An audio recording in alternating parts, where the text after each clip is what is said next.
ఇప్పుడు మీరు చూస్తున్నారు కదా, ఇది నేను కాదు, నా తరపున ఒక ఏఐని ట్రైన్ చేసి మాట్లాడుతున్న వ్యక్తి. ఇప్పుడు మీరు ఏదైతే షార్ట్ చూసారో అది నేను 5 నెలల క్రితం షూట్ చేసింది. అయితే ఆ షార్ట్ లాస్ట్లో నేను ఒక మాట చెప్పాను, ఏఐ అనేది చాలా విపరీతంగా ఎక్స్పాండ్ అయిపోయిందని. అయితే ఇప్పుడు నేను ఈ వీడియోలో ఎందుకు అదంతా చెప్తున్నానని మీరు డౌట్ రావచ్చు, చెప్తా. ఇప్పుడు ఈ యూట్యూబ్ వీడియోలో రాబోయే కొన్ని వీడియోలు మొత్తం నేను ఒక సిరీస్ లాగా చేద్దాం అనుకుంటున్నాను. ఈ ఏదైతే వీడియో ఉందో దీని కాన్సెప్ట్ ఏంటంటే రిలీజియన్స్.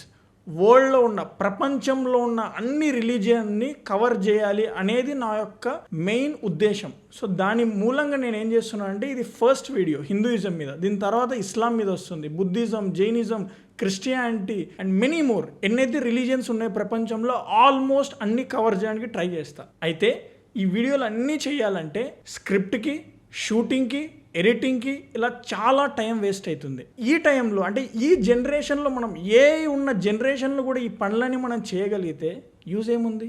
అందుచేతే నేను ఏం చేస్తున్నానంటే, నేను యూపీఎస్సీ ప్రిపేర్ అయ్యేటప్పుడు నా దగ్గర చాలా ఇలాంటి ఏదైతే సబ్జెక్ట్స్ ఉంటాయి, పాలిటీ, ఫిలాసఫీ, రిలీజియన్స్, ఇలాంటి డిఫరెంట్ టాపిక్స్ మీద నేను ఇన్డెప్త్గా రీసెర్చ్ చేయడం జరిగింది. ఇన్డెప్త్గా నా దగ్గర నాలెడ్జ్ ఉంది.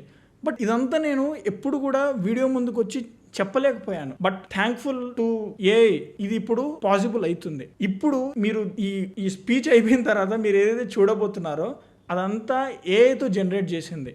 దాంట్లో విజువల్స్ కావచ్చు, ఆడియో కావచ్చు, కంప్లీట్లీ ఏఐతో జనరేట్ చేసింది. బట్ దాని వెనకాల ఉన్న వర్డ్స్ ఏదైతే ఉన్నాయో, స్క్రిప్ట్ ఏదైతే ఉందో అది నేను నా దగ్గర ఉన్న ఇన్ఫర్మేషన్ ఇచ్చి చేపించింది. సో ఇదొక తెలుగు మనం చేస్తున్న ఏదైతే ఈ ఛానల్ ఉందో ఈ ఛానల్లోనే ఒక కొత్త క్రియేటివ్ థాట్తో నేను ఇది మీ ముందుకు తీసుకొస్తున్నాను. దీన్ని మీరు యాక్సెప్ట్ చేస్తారని కూడా కోరుకుంటున్నాను. వీడియో మొత్తం చూడండి. దీని తర్వాత మరిన్ని వీడియోస్ వస్తాయి, అవి కూడా చూడండి. చూసిన తర్వాత ఎలా ఉంది అనేది కింద కామెంట్లో తెలియజేయండి. అప్పుడే మనం ఇంకా ముందు కూడా ఇలాంటి క్రియేటివ్ కొత్త ఆలోచనతో కూడిన వీడియోస్ చేయడానికి హెల్ప్ఫుల్ అవుతుంది. ఇంకా లేట్ వద్దు, ఇప్పుడే ఎక్కువ సోది చెప్పేసిన, మిగతా వీడియో మొత్తం చూడండి. అండ్ లాస్ట్లో ఇలాంటి వీడియోలు వారానికి ఎన్ని వస్తాయి, ఎప్పుడెప్పుడు వస్తాయి అనేది కూడా ఇస్తాను. అది ఒక్కసారి మీరు గమనించండి. అండ్ సబ్స్క్రైబ్, లైక్ చేయకపోయింటే చేసేసుకోండి. Thank you. నమస్కారం. వేల ఏళ్ల నాటి వేద మంత్రాల నుంచి నేటికీ మనం చూస్తున్న గొప్ప దేవాలయాల వరకు హిందూ మతం అని మనం పిలుచుకునే ఈ ప్రయాణం చాలా పెద్దది కదా? నిజమేనండి. ఇది ఎన్నో పొరలున్న ఒక సుదీర్ఘమైన ప్రవాహం లాంటిది. అవును. మన దగ్గరున్న ఆధారాలను బట్టి ఈరోజు మనం కొన్ని ముఖ్యమైన నమ్మకాలు, గ్రంథాలు, అవి కళల్లో, గుళ్ల నిర్మాణంలో ఎలా కనిపించాయో కాస్త లోతుగా చూద్దాం. చాలా బావుంది. సరే, అయితే ఆ మూలాల నుంచే మొదలు పెడదాం. అంటే వేదకాలం. ఇది సప్తసింధు ప్రాంతంలో మొదలైందని అంటారు కదా? అవును, దాదాపుగా అక్కడే. మనకు దొరికిన అత్యంత పాత గ్రంథం అంటే ఋగ్వేదం. ఆ శ్లోకాలను చూస్తే ఆనాటి వాళ్ల జీవితంలో దేవుళ్ల పాత్ర ఎంతుందో తెలుస్తుంది. ముఖ్యంగా ఇంద్రుడా? అవును, యుద్ధం, వర్షాలకు దేవుడు. దాదాపు 250 శ్లోకాల్లో ఆయన పేరు వినిపిస్తుంది. చాలా ముఖ్యమైన దేవుడు అన్నమాట. ఓ, 250 శ్లోకాల? అవును. ఆయన తర్వాత అగ్ని, అంటే యజ్ఞాల్లో అగ్నిగా, దేవుళ్లకు దూతగా. సరే. అలాగే వరుణుడు, ఈయన విశ్వ నియమానికి, అంటే రితం అని పిలిచే ఒక కాన్సెప్ట్ ఉంది కదా, దానికి అధిపతి. రితం అంటే కాస్మిక్ ఆర్డర్ లాంటిదా? అవును, అలాంటిదే. ఇంకా సోముడు, ఈయన ఒక మొక్క, ఒక పవిత్ర పానీయంతో సంబంధం ఉన్న దైవం. వీళ్ళంతా చాలా ముఖ్యమైన వాళ్ళు. మరి ఇదంతా దేవతారాధనేనా, లేక తాత్విక ఆలోచనలు కూడా అప్పుడే మొదలయ్యాయా? గ్రంథాల గురించి చెప్పండి. వేదాల తర్వాత ఉపనిషత్తుల గురించి వింటాం కదా? మంచి ప్రశ్న అడిగారు. వేదాల్లో ఎక్కువగా యజ్ఞాలు, దేవుళ్ల స్తుతులు ఉంటాయి. అవును. వాటి తరువాత వచ్చిన ఉపనిషత్తులు మాత్రం ఫిలసాఫికల్ ఆలోచనలపై ఎక్కువ దృష్టి పెట్టాయి. అంటే ఉదాహరణకు బృహదారణ్యక ఉపనిషత్తుంది. అందులో కర్మ సిద్ధాంతం, అంటే మనం చేసే పనుల ఫలితం, మళ్లీ పుట్టడం, వీటి గురించి లోతైన చర్చలు కనిపిస్తాయి. ఓ, కర్మ, పునర్జన్మ. అవును. అలాగే కథోపనిషత్తు, అందులో యముడు, నచికేతుడు అని ఇద్దరి మధ్య సంభాషణ ఉంటుంది. మరణం తర్వాత ఏంటి అనే దాని గురించి చాలా ఫేమస్ అది. యమ నచికేత సంవాదం విన్నట్టున్నాను. అవును, అదే. ఈ ఉపనిషత్తులే తర్వాత కాలంలో వచ్చిన ఫిలాసఫీకి బేస్ అయ్యే అన్నమాట. మరి పురాణాలు, విష్ణువు, శివుడు, అమ్మవారు వీళ్ళ కథలన్నీ వాటిల్లోనేనా? ఖచ్చితంగా. ఉపనిషత్తుల తర్వాత పురాణాలొచ్చాయి. వీటిల్లో ఈ ప్రధాన దేవుళ్ల కథలు, వాళ్ళ అవతారాలు, వాళ్ళ గొప్పతనం, వీటి ద్వారా ఫిలాసఫీని, భక్తిని అందరికీ అర్థమయ్యేలా చెప్పారు. అంటే కథల రూపంలో అన్నమాట. అవును. ఈ గ్రంథాలన్నిట్లో కొన్ని కామన్ ఐడియాస్ కనిపిస్తాయి. ఒకటి ధర్మం. ధర్మం అంటే అంటే మనం ఎలా నడుచుకోవాలి, మన బాధ్యతలు ఏంటి లాంటివి. తర్వాత కర్మ, మనం చేసే పనులకు తగ్గ ఫలితం. సరే. ఇంకా రితం, ఆ విశ్వనియమం అనే భావన, జీవితంలో ఉండే బ్రహ్మచర్యం, గృహస్థం లాంటి దశలు, ఆశ్రమ వ్యవస్థ ప్రస్తావన కూడా వస్తోంది. అంటే ఈ ఆలోచనలు, కథలు పుస్తకాల్లోనే ఉండిపోలేదు. బయట ప్రపంచంలో అంటే కళల్లో, గుళ్లల్లో ఎలా కనిపిస్తాయి? కరెక్ట్. అవి అక్కడ ఖచ్చితంగా కనిపిస్తాయి. దేవాలయాలు చూడండి, అవి కేవలం పూజ చేసే చోట్లే కాదు. అవును.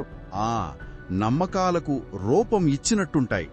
ప్రతి గుడిలో గర్భగుడి ఉంటుంది కదా, మూల విగ్రహం ఉండే లోపల గది. అవును, గర్భగుడి. దానిపైన శిఖరం లేదా విమానం ఉంటుంది. ఉత్తరాదినైతే శిఖరం అంటారు, దక్షిణాదిన విమానం అంటారు. ఇదంతా విశ్వానికి గుర్తులాంటిది. ఈ నిర్మాణ పద్ధతుల్లో కూడా తేడాలున్నాయి కదా. నార్త్ ఇండియా గుళ్ళు, సౌత్ ఇండియా గుళ్ళు వేర్వేరుగా అనిపిస్తాయి. అవును. ప్రధానంగా 2 స్టైల్స్ ఉన్నాయి. ఉత్తర భారతంలో నాగర శైలి, ఉదాహరణకు ఖజురహో గుళ్ళు. ఖజురాహో. అక్కడ మెయిన్ శిఖరం చుట్టూ చిన్న చిన్న శిఖరాలు గుంపుగా ఒక పర్వతంలా కనిపిస్తుంది. అదే దక్షిణాదిన ద్రావిడ శైలి, తంజావూరు పెద్ద గుడి ఉంది కదా, బృహదీశ్వరాలయం. అవును, అది దీనికి బెస్ట్ ఎగ్జాంపుల్. అక్కడ గుడి కంటే గుడి ఎంట్రన్స్ లో ఉండే గోపురం చాలా పెద్దగా ఎత్తుగా ఉంటుంది. దానిమీద బాలడు శిల్పాలుంటాయి. ఇదొక ముఖ్యమైన తేడా. చాలా ఆసక్తికరంగా ఉంది. సరే, నిర్మాణం సంగతది. మరి అందులోని శిల్పాలు, ఆ బొమ్మలు కూడా ఆనాటి నమ్మకాలను చూపిస్తాయా? తప్పకుండా. ప్రతి శిల్పం వెనుక ఒక కథ, ఒక అర్థముంటుంది. ఉదాహరణకు ఎలిఫెంటా గుహల్లో త్రిమూర్తి శిల్పముంది. అవును, చూశాను. అది శివుడి 3 రూపాలు, సృష్టి, స్థితి, లయం చూపిస్తుంది. అలాగే చిదంబరంలో నటరాజ విగ్రహం, అది విశ్వం యొక్క నాట్యం, సృష్టి చక్రం గురించి చెబుతుంది. నటరాజు. ఇంకో ఉదాహరణ దేవ్గఢ్లో దశావతారాలయం. అక్కడ విష్ణువు 10 అవతారాల శిల్పాలుంటాయి. దశావతారాలు. చాలా గుళ్లలో అమ్మవారి రూపం అంటే మహిషాసురుణ్ణి చంపే మహిషాసురమర్ధిని రూపం కనిపిస్తుంది. అవును, ఆ రూపం చాలా చోట్ల చూస్తాం. ఈ విగ్రహాలను పెట్టడంలో కూడా ఒక ప్లాన్ ఉంటుంది. గర్భగుడిలో ప్రధాన దేవుడు, బయట గోడల మీద దిక్కులను కాపాడే దేవతలు, వేరే దేవుళ్ళు, పరివారం, ఇలా ఒక పద్ధతి ప్రకారం ఫిలసాఫికల్ ఇంపార్టెన్స్తో పెడతారు. అద్భుతం. అంటే వేదాల్లో మొదలైన తాత్వికాలోచనలు, ఉపనిషత్తులు, పురాణాల్లో పెరిగి చివరికి ఇటు గుళ్ళుగా అటు శిల్పాలుగా మారిన ఒక పెద్ద ప్రయాణం ఇది. అవును. మనం ఇప్పటిదాకా చూసింది మనకు దొరికిన ఈ ఆధారాలను బట్టే. ఇది గుర్తుంచుకోవాలి. నిజమే. ఈ తాత్వికత, కథలు, కళలు అన్నీ కలిసి శతాబ్దాలుగా ఈ సంప్రదాయాన్ని ఎలా మలిచాయో ఈ ఆధారాలు మనకు కొంతవరకు చూపిస్తున్నాయి. అవును. ఈ చర్చ ముగిస్తూ నాకు ఆలోచన వస్తోంది. మన ఆధారాల్లో పాన్ ఇండియన్ దేవుళ్లతో పాటు గ్రామదేవతలు, కావల్ దైవం లాంటి స్థానిక సంప్రదాయాల గురించి కూడా చెప్పారు కదా.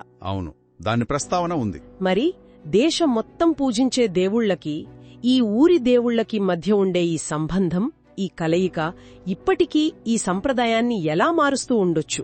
ఇది ఆలోచించాల్సిన విషయమేమో.